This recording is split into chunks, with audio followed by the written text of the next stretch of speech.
साथियों, जय सच्चिदानंद जी। कैसे हैं आप साथियों? आज हम गुरु के विषय में कुछ चर्चा करेंगे। एक 4 लाइनें हैं जिसमें हम गुरु के विषय में कुछ बोलना चाहेंगे। गुरु चरण कमल बलिहारी, जय जय सतगुरु जी तुम्हारी। गुरु बिन ज्ञान कहाँ से पाऊं रे, जो दर्श में हरि का यश गाऊं। गुरु चरण कमल बलिहारी, जय जय सतगुरु जी तुम्हारे। गुरु मिले भगवान मिले, जैसे करूं गुरु की सेवा। गुरु चरण कमल बलिहारी, जय जय सतगुरु जी। गुरु ने ज्ञान का मार्ग बतायो, श्वास में राम का सुमिरन गायो। गुरु चरण कमल बलिहारी, जय जय सतगुरु जी तुम्हारी। वो सतगुरु महाराज की जय।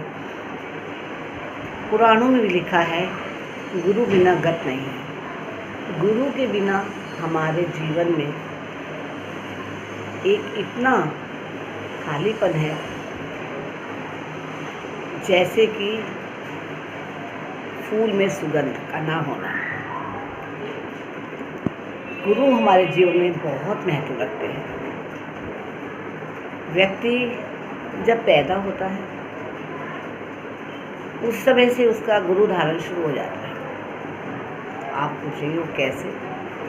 वो ऐसे, जब जीव दुनिया में आता है तो वो बिल्कुल एक कोरा कागज होता है। उसकी एक शरीर को कबीरदास जी ने चादर के रूप में कहा है। तो उसकी जो चादर होती है वो बिल्कुल कोरी होती है, यानी कि एकदम सफ़ेद। कोरी का मतलब सफ़ेद, यानी उस पर कोई दाग नहीं होता। लेकिन जैसे जैसे बच्चा बढ़ाता है, उसका बोलना शुरू होता है, तो उसका सबसे पहले गुरु उसकी माँ होती है।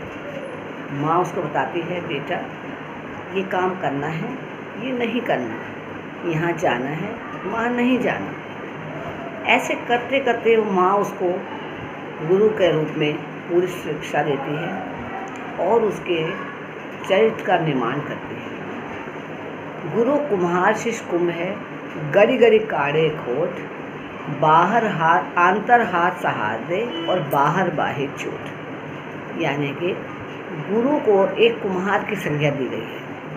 जिस प्रकार गुरु एक मटका बनाता है और उसके अंदर जब वो चाक पे उसको मिट्टी को रखता है, उसके अंदर एक हाथ रखता है और वो चाक को जोर से घुमाता है और धीरे धीरे धीरे धीरे एक छोटी सी छड़ी से उसके बाद उसको मारता रहता है और उस तरह से उसकी शेप बना देता है।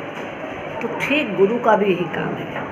हमारे जीवन में गुरु हमें माता के रूप में, पहला हमारा माता के रूप में हमें प्राप्त होता है, जिसके अंदर माँ हमें छोटा होते ही हमें बताती है, हमें डांटती भी है और कभी कभी तो वो एक हमारे को कस के सज़ा भी देती है। सज़ा का मतलब ये तो देवताओं के साथ भी होता है। देवता मानव रूप में आए हैं। श्री कृष्ण भगवान जी भी जब मानव रूप में आए थे तो माँ यशोदा ने उन्हें शिक्षा दी। वो उनकी गुरु थी, जैसे हम सबके गुरु हैं, माँ ही हैं। वो भी जब मानव में आए थे तो माँ के रूप में वो उनकी प्रथम गुरु थी। और जब वो गोपियाँ उनकी शिकायत लगे कि आती थी कि माँ यशोदा, देखो तुम्हारा लाल माखन चोरी करता है, हमारी मटकी फोड़ देता है। और कभी तो उनका मानती थी, लेकिन कभी वो उनको सज़ा भी देती थी। और एक बार तो इतना हो गया कि माँ ने उनको गुस्से के मारे एक रस्सी से बांध दिया, ताकि वो उस बात को समझें कि मैंने ये गलती करी है। भगवान कृष्ण के चरित्र के तो बहुत ही ऐसे चरित्र गुण हैं, चारित्रिक गुण हैं, जिससे हमें कदम कदम पर शिक्षा मिलती है। लेकिन हम तो मानव हैं, हम तो भगवान जी की तरह, कृष्ण भगवान जी की तरह भगवान तो नहीं हैं। लेकिन हम उस बात को अगर हम मान के चलें, लेके चलें, तो हम भी अपने परमात्मा के स्वरूप में अपने आप को ढाल सकते हैं।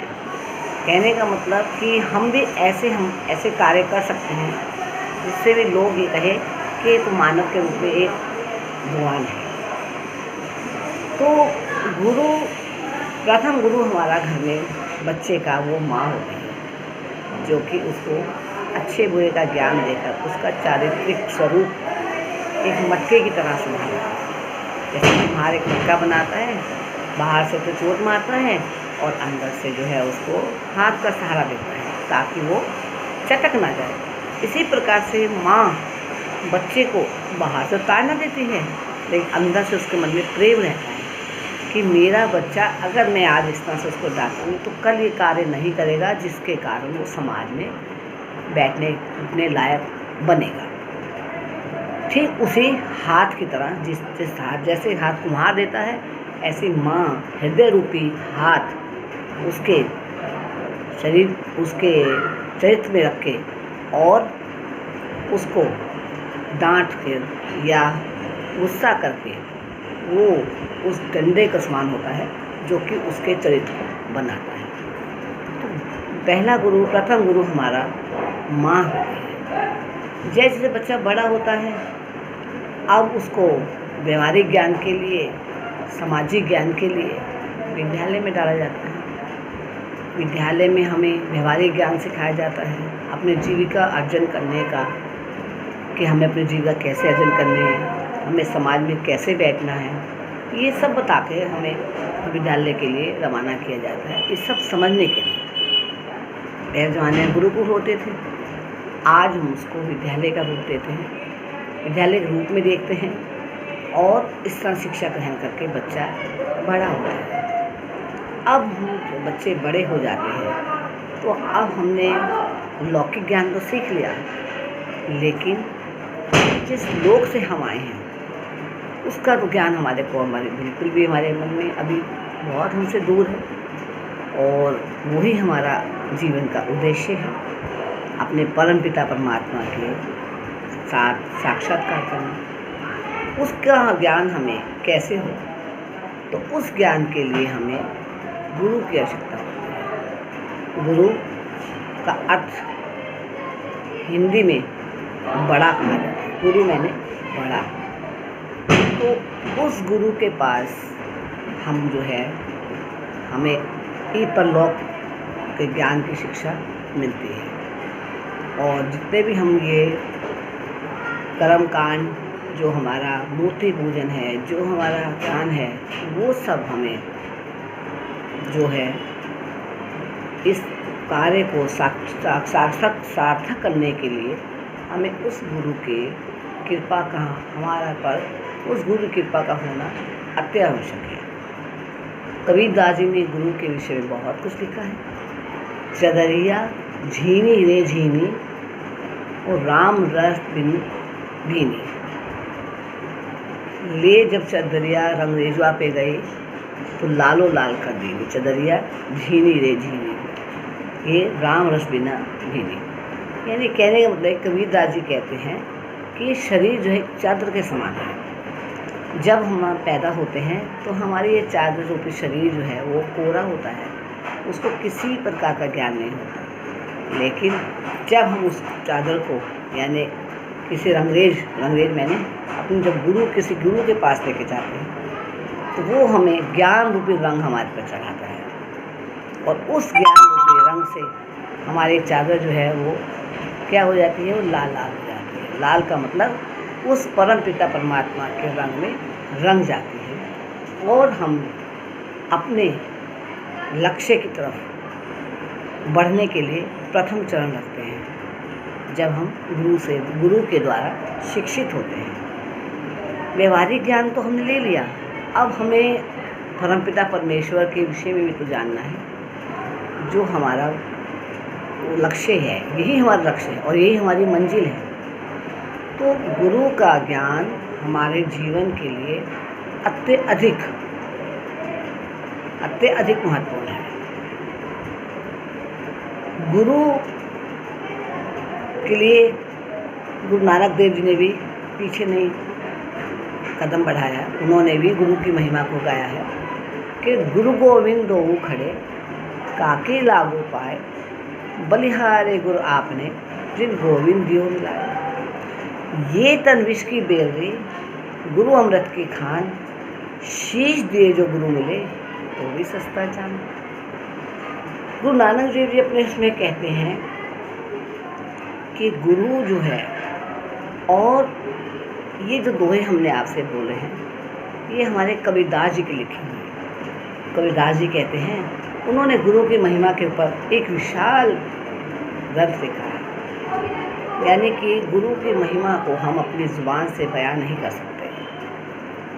वो कहते हैं कि ये जो तन है, जो हमारा शरीर है, ये तन विष की बेल है। यानी कि जो तन है ये जहर के बेल है और गुरु क्या है, उसमें अमृत की खान है। और अगर हम अपना शीश भी काट के गुरु को प्रदान कर दें ना उसके ज्ञान के लिए, वो भी उसके आगे भी कोई मूल्य नहीं, वो भी बहुत सस्ता है। शीश दान का मतलब अपना भौतिक शरीर नहीं। अभी हम आपसे बात करेंगे।